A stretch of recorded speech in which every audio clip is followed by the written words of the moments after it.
In a world of device-induced ADD and an endless search for the next cool thing, museums often battle to keep people's attention. But the age-old dusty halls of interesting curiosities are moving with the times and getting interactive.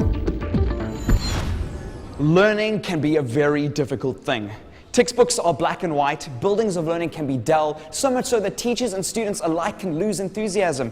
But in an aim to keep up with technology, a company called Formula D is aiming to make learning more interactive, more relevant, and more fun. And museums like this are their first stop. Working with local museums to spruce up their exhibits by introducing interactive displays for museum goers. It's not gratuitous or unnecessary. Every bit of the display exists to make learning and understanding the topic on display in depth. On the forefront of this movement is the Stellenbosch Museum. They've installed a historic timeline that participants can interact with. It's all about storytelling. It's all about addressing, the visitors of the museum and engaging them into stories around their heritage or around technology, whatever the topic of the museum may be. It's good to hear that museums aren't the only places this technology is being utilized. By being interactive, it's helping kinetic learners and engaging all the senses. It also provides a memorable experience, one that's intuitive, by using technologies we're familiar with in other parts of our lives. It's a technological literacy, one that can drive the communication in a straightforward manner.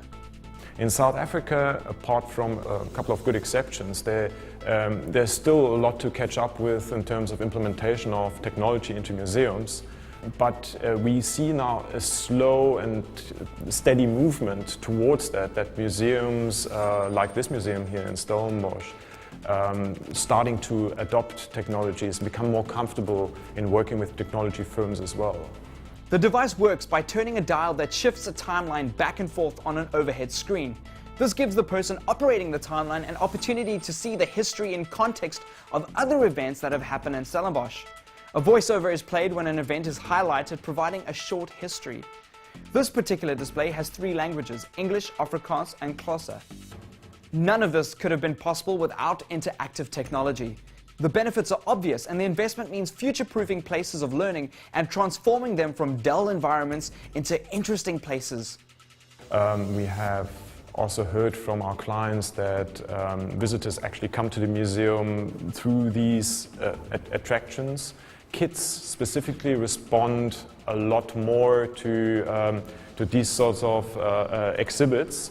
Obviously, because they come from a world where gaming and technology plays a major role.